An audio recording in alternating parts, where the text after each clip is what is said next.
नमस्कार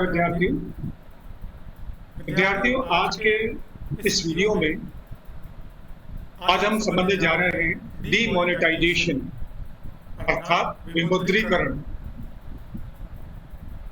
सबसे पहले हम समझेंगे डीमोनेटाइजेशन का meaning. Demonetisation leads to a change of national currency. Under it a country replace old currency with the new one।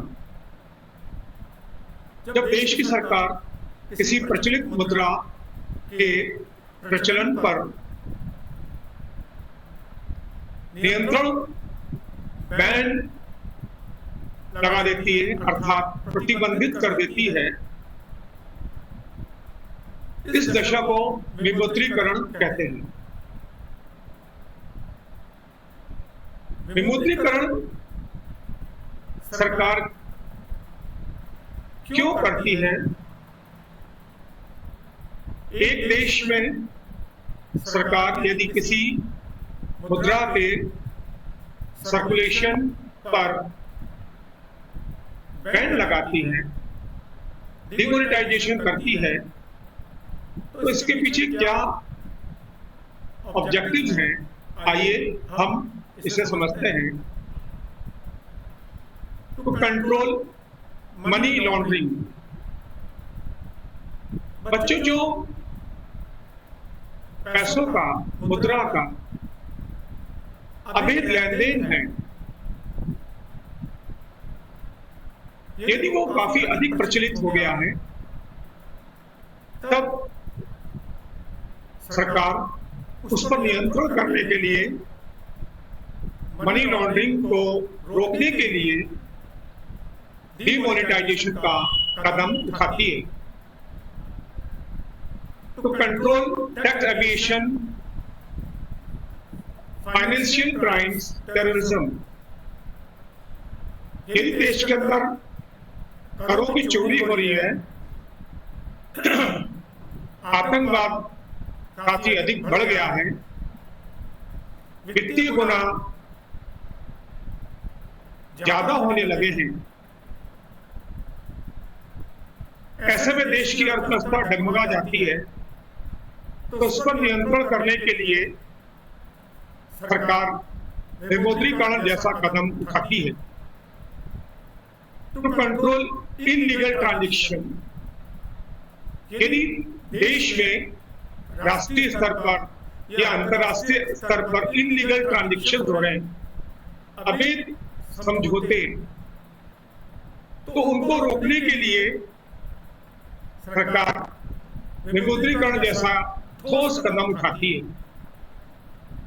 To control cash dependent economy and introduce a digital cashless economy. बच्चों, देश में अगर केवल और केवल cash transaction ही हो रहे हैं,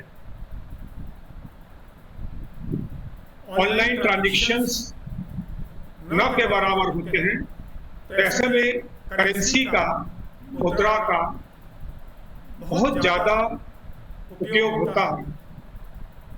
मुद्रा के निर्माण, मुद्रा के प्रचलन में काफी अधिक खर्चा होता है। तो देश की सरकार ये चाहती है कि कैशलेस ट्रांजैक्शंस ज्यादा हो। हम ऑनलाइन पेमेंट सिस्टम को ज्यादा यूटिलाइज करें, तो ऐसी कंडीशन में डिमोनेटाइजेशन किया जाता है। मुद्रा के अभाव हो जाने पर व्यक्ति मजबूर होकर ऑनलाइन पेमेंट्स पर बढ़ता है और धीमे धीमे इसकी आदत पड़ जाती है और व्यक्ति बाद में ऑनलाइन पेमेंट्स को, कैशलेस ट्रांजैक्शन को ज्यादा प्राथमिकता देता है। To remove black money from the country. कई लोग करों का भुगतान नहीं करते हैं, अपनी वास्तविक आय को छुपा लेते हैं। ऐसी ब्लैक करेंसी को, ब्लैक मनी को बाहर निकालने के लिए, उस पर पूर्ण नियंत्रण करने के लिए डीमोनेटाइजेशन यानी विमुद्रीकरण आवश्यक हो जाता है। तो ब्लैक मनी को रोकना, उसको बाहर उजागर करना, इसके लिए विमुद्रीकरण आवश्यक हो जाता है। आइए बच्चों, अब हम समझते हैं डीमोनेटाइजेशन के एडवांटेजेस। सरकार यदि विमुद्रीकरण जैसा ठोस कदम उठाती है तो क्या क्या लाभ हमें देखने को मिलते हैं।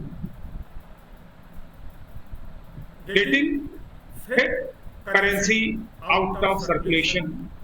यदि देश के अंदर जाली, नकली मुद्राओं का प्रचलन हो चुका है तो ऐसी फेक करेंसी को बाहर निकालने के लिए, इस समस्या पर समाधान पाने के लिए सरकार मुद्रा ही परिवर्तित कर देती है, पुरानी मुद्रा का प्रचलन रोक देती है, जिससे कि जो जाली करेंसी आ चुकी है वो खत्म हो जाए। Controlling inflation. यदि देश के अंदर मुद्रास्फीति, इन्फ्लेशन काफी अधिक हो गई है तो सरकार विशेष प्रकार की करेंसी को आउट ऑफ सर्कुलेशन करने का ऑर्डर देती है, अर्थात डीमोनेटाइजेशन करती है, जिससे कि इन्फ्लेशन जैसी गंभीर समस्या पर नियंत्रण पाया जा सके। Tax collection. देश में यदि करों की चोरी हो रही है तो करों की चोरी को रोकने के लिए और वास्तविक कर की राशि प्राप्त करने के लिए गवर्नमेंट डीमोनेटाइजेशन शुरू कर देती है, जिससे कि समस्या पर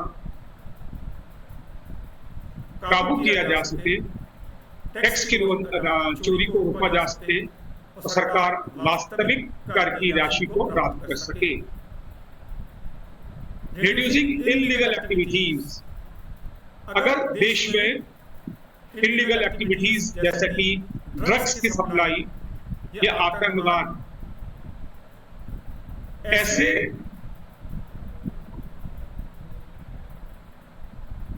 जो गैर कानूनी कार्य हैं ये अधिक प्रचलन में आ गए हैं, तो उस पर यदि शीघ्र नियंत्रण करना है तो गवर्नमेंट डीमोनेटाइजेशन करती है और ऐसी इलीगल एक्टिविटीज को तुरंत ही समाप्त कर दिया जाता है।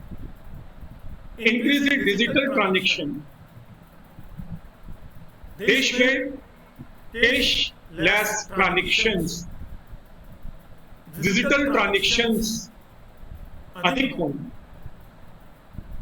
इसके लिए डीमोनेटाइजेशन बहुत अच्छा कदम है और इसको कर लेने से देश में डिजिटल ट्रांजैक्शंस काफी तेजी से बढ़ते हैं और देश का एक काफी बड़ा अमाउंट मुद्राओं के तैयार करना, प्रिंटिंग, पब्लिकेशन, सर्कुलेशन आदि का बच जाता है। तो यह है बच्चों डीमोनेटाइजेशन के एडवांटेजेस। मुझे उम्मीद है आपको ये समझ में आया होगा। यदि कोई भी आपको डाउट होता है तो आप मुझे कॉल भी कर सकते हैं। हम अगले वीडियो में अगला अध्याय प्रारंभ करेंगे। जय हिंद।